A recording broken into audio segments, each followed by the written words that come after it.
Jesus explains, passing judgment is very bitter and leads to death. October 14th, 2020. Words from Jesus through Sister Clare, spoken by Jackie.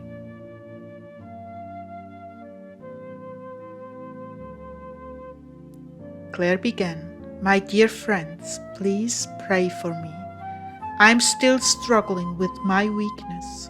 Even though I have gained major ground, there are still little temptations to conquer. I am not surprised at my weaknesses, just disgusted.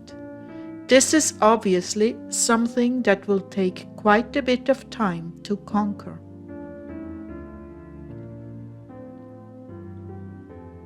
So as a result, I was wondering if the Lord would even speak to me today.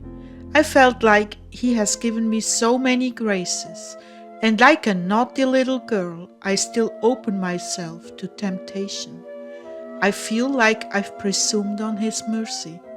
So I came into adoration, feeling ashamed, with my head bowed. Jesus spoke to me immediately. I don't want you pulling away. I'm working on this God-level reaction with you. I'm here. Let us work on this, my bride." Just then I felt the impulse to go to my file cards and pull one, then another and another. The first one, "Your hope will not be cut off." Well, what is my hope? My hope is that Jesus will continue to stay close to me. Number 2, "In my divine image I have made you." And it had a picture of a crown. So I felt lifted up from my mud puddle. He's still with me, miracle of miracles. So it is safe to listen and even talk to Him, because normally I withdraw.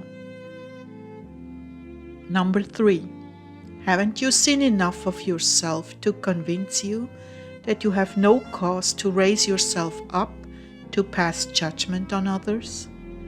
Bingo! I get it. I open the door to temptation by the sin of judgment. I get it, Jesus, you're right. I've judged, but how do I handle situations that seem very toxic from the outside looking in? Especially when you mention there is lying going on.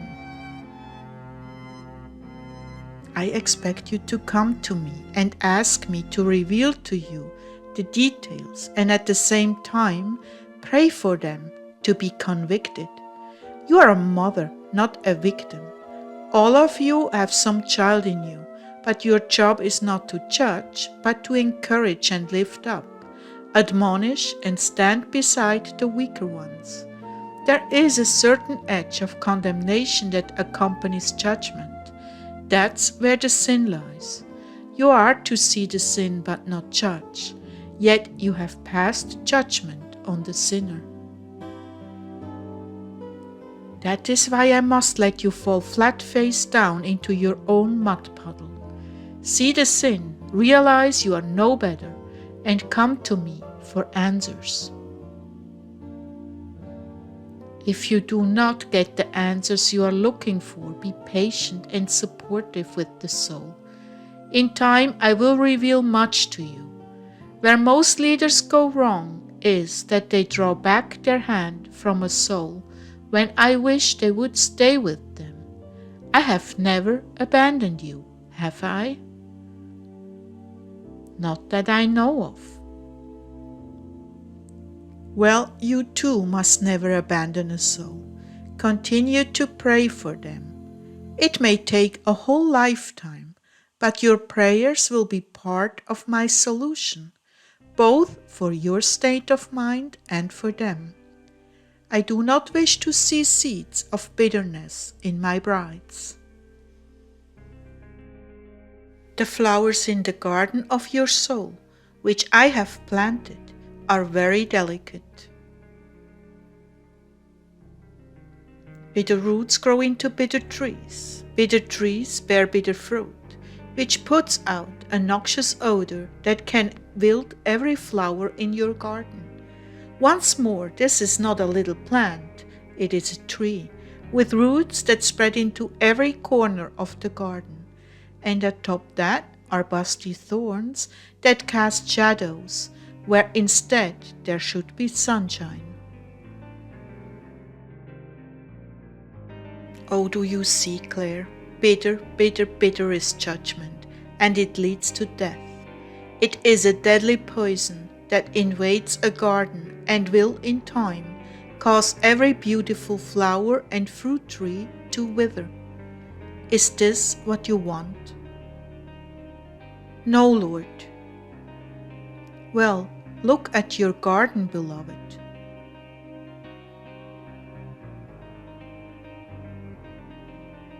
And then I saw an enclosed garden that was covered with some kind of brown powder that was causing the other plants to disintegrate into slimy puddles. It was besieged by swarms of ugly flying insects, feeding on the bitter substance and transferring it like pollen from flower to flower. That is the state of your soul right now. It has been building up bitterness because of judgment, and each time you judge, the roots get a fresh feeding, which causes the tree to spread out even more and drop noxious fruit on the ground. This is a very serious state. Judgment has become a habit with you over the years. When you lived alone, it was confined to a few people, but in a community, it is a constant irritating drip, because there are so many things that transpire that have the potential to irritate you. The answer is simple. When you see something that is not right, quickly pray for that soul and drop it. If it is a recurring problem, seek me on how to help that soul. At the same time, bring up in your own life something that is similar that you did in your past. Take into consideration the person's age and state in life when you do this. Then I want you to take time, sit down, and count their virtues. When you are finished, you may be shocked at all the beauty and good you have overlooked. At least, this is what I'm hoping for.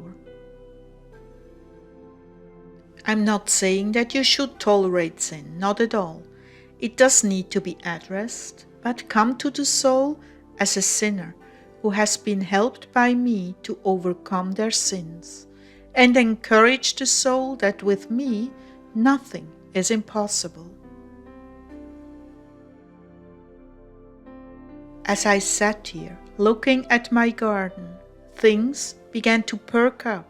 The ugly brown stuff disappeared, and things were going back to normal. When you see the truth and repent, bitterness is burned away by the light of truth. A candle on a hilltop cannot be hidden, but virtues and gifts can be hidden and become inoperative under a cover of sin. Always see others as better than yourself. Not only is this healthy, but it is also true. You have no idea what kind of soul you would be right now if you had gone through what another has gone through, with the limited resources they were born into. Bitterness kills. Kindness brings life.